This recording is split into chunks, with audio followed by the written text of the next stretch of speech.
नमस्कार, सबा शाहिद शेख के साथ कैपिटल टीवी देख रहे हैं आप। आज बात उन 4 नेता, अपराधी, आतंकी और जिहादी के बारे में जो आज चक्रव्यूह के चक्र में फंसा है।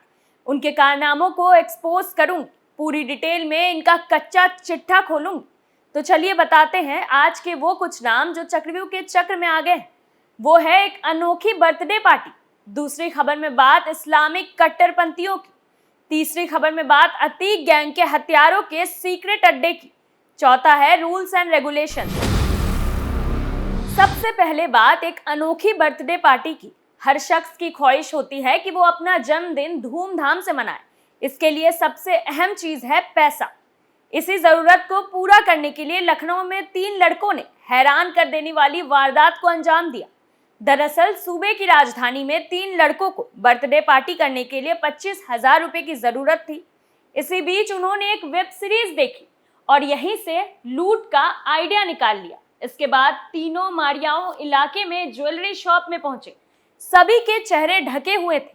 इसके बाद एक ने तमंचा निकाला और वारदात को अंजाम देने की कोशिश की, मगर कामयाब नहीं हो पाए। इसके बाद आरोपी फरार हो गए। इस बात की खबर मिलने पर पुलिस मौके पर पहुंची और सीसीटीवी फुटेज खंगाली।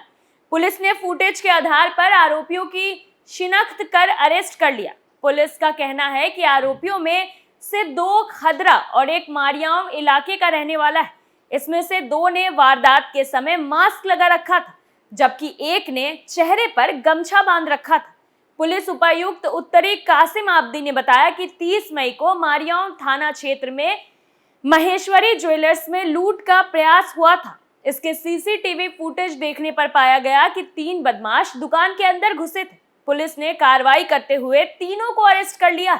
उन्होंने आगे बताया कि आरोपियों को कोर्ट में पेश किया गया है। इनके पास से जो स्कूटी मिली है वो बिना नंबर की थी। इससे पहले भी इन्होंने ऐसी ही वारदात को अंजाम देने की कोशिश की थी। आरोपियों ने यह भी बताया कि जिस असलहे के दम पर वो वारदात को अंजाम देना चाहते थे वो कहीं पड़ा हुआ मिला था। हालांकि पुलिस मामले की जांच कर रही है। उनकी बातों में कितनी सच्चाई है वो तो अब वक्त ही बताएगा। दूसरी खबर में बात इस्लामिक कट्टरपंथियों की। मध्य प्रदेश के दमोह से एक ऐसा मामला सामने आया है जिसे सुनकर आप भी दंग रह जाएंगे कि आखिर स्कूल में इस तरह की हरकतें क्यों हो रही है। दरअसल दमोह के एक पोस्टर में हिंदू छात्राओं को भी हिजाब में दिखाया गया था। गंगा जमुना स्कूल से जुड़े इस प्रकरण को लेकर अब एक नया खुलासा हुआ है। मुख्यमंत्री शिवराज सिंह चौहान और राज्य के गृह मंत्री नरोत्तम मिश्रा के आदेश के बाद पुलिस ने भी कार्रवाई शुरू कर दी। राज्य बाल आयोग की टीम के साथ साथ जिले के डीएम को भी जांच की जिम्मेदारी सौंपी गई है। स्कूल में मजहबी शिक्षा से लेकर धर्मांतरण तक की घटनाएं हो चुकी है। आपको बता दें कि इस्लामिक धर्मांतरण के सबूत भी जांच टीम को मिले। राज्य बाल आयोग ने तहकीकात में बताया कि स्कूल के प्रिंसिपल समेत 3 महिला शिक्षकों ने इस्लाम अपना लिया। प्रिंसिपल का नाम अफसरा बेगम है, जबकि उनके पिता का सरनेम श्रीवास्तव है। इसी तरह तबस्सुम नाम की एक टीचर के बारे में पता चला कि पहले वो जैन थी। इसी तरह यादव सरनेम वाली एक महिला टीचर भी अब नाम मेघ खान लगाती। अब इन शिक्षिकाओं से पूछताछ की जा रही। दरअसल ये मामला तब सामने आया जब स्कूल के 18 छात्रों की तस्वीर एक बोर्ड पर लगाई गई थी। इन्होंने 12वीं की परीक्षा टॉप की थी। इनमें हिंदू छात्राओं को भी हिजाब में दिखाया गया था। पहले स्कूल ने इसे स्कार्फ बताकर टाल मटोल की। अब इस बात की जांच चल रही है कि कहीं स्कूल में नौकरी के लिए मुस्लिम बनने का दबाव तो नहीं डाला जाता था। जांच में गैर मुस्लिम बच्चों को कुरान की आयतें पढ़वाए जाने की बात भी सामने आई। वहीं बीजेपी के प्रदेश अध्यक्ष बीडी शर्मा ने भी कहा है कि इस स्कूल ने लव जिहाद का साम्राज्य खड़ा किया। स्कूल की मान्यता रद्द कर दी गई है। शर्मा ने कहा कि हमारी बेटियों को जबरन हिजाब पहनने के लिए मजबूर किया जाता था। वहीं स्कूल चलाने वाले इदरीस, जलील और मुश्ताक के टेरर फंडिंग कनेक्शन की जांच का भी उन्होंने आश्वासन दिया। उन्होंने कहा कि जबलपुर कोर्ट में एनआईए द्वारा दबोचा गया एक वकील और कटनी का एक मुस्लिम शख्स भी इनके संपर्क में था। तीसरी खबर में बात अतीक गैंग के हत्यारों के सीक्रेट अड्डे की।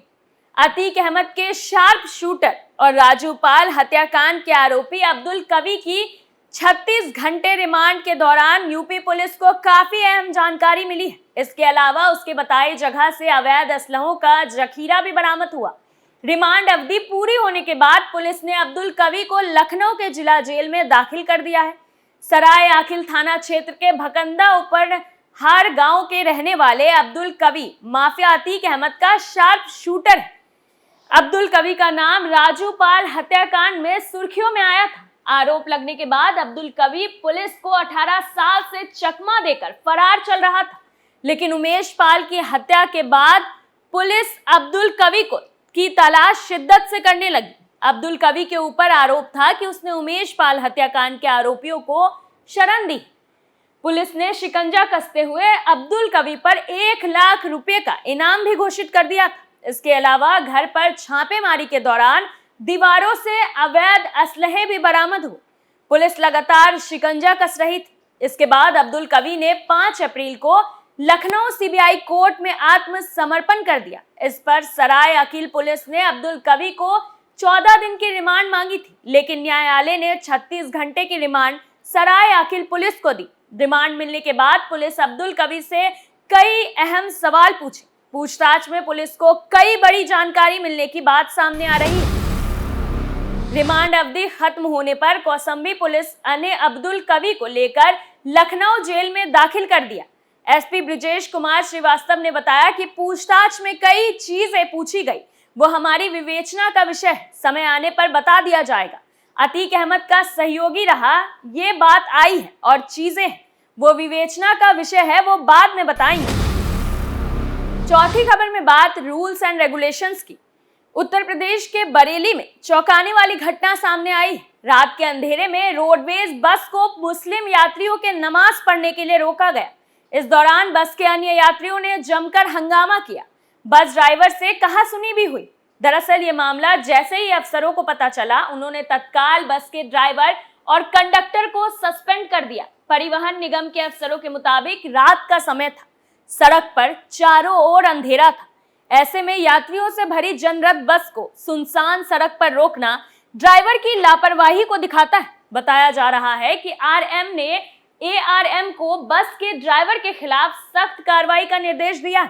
वहीं निलंबन की कार्रवाई पर बस का कंडक्टर फूट फूट कर रोने लगा। उसका कहना था कि उसका कोई दोष नहीं, वो बेगुनाह है। जानकारी के मुताबिक बरेली से कौशाम्बी जनरत बस जा रही थी। रात जब बस बरेली लखनऊ हाईवे पर पहुंची तो बस के ड्राइवर और कंडक्टर को कुछ यात्रियों ने नमाज पढ़ने की बात कही। इस पर बस ड्राइवर ने सड़क के किनारे बस खड़ी कर दी। इसके बाद कुछ लोगों ने नमाज पढ़ी, वहीं कुछ यात्रियों ने इसका विरोध किया। साथ ही इस घटना की खबर फोन करके वरिष्ठ अफसरों को दी। वहीं इसका वीडियो बनाकर सोशल मीडिया पर भी पोस्ट कर दिया। वीडियो में देखा जा रहा था कि 2 मुस्लिम शख्स बस के आगे बैठकर नमाज पढ़ रहे हैं। वहीं बरेली डिपो प्रबंधन ने ड्राइवर और कंडक्टर दोनों को ड्यूटी से हटा दिया है। बस शाम 7:30 बजे सैटेलाइट बस स्टेट से रवाना हुई थी। पूरा मामला बरेली दिल्ली हाईवे का है। वहीं घटना को लेकर बस का कंडक्टर मोहित यादव रोते हुए खुद को बेगुनाह बताते हुए दिखा। फिलहाल के लिए चकवी में मेरे साथ इतना ही। कल फिर कौन किसके चंगुल में फंसेगा, नए मुद्दों के साथ फिर पेश होंगे। आप बने रहिए कैपिटल टीवी उत्तर प्रदेश के साथ और मुझे सबा शाहिद शेख को इजाजत दीजिए। नमस्कार।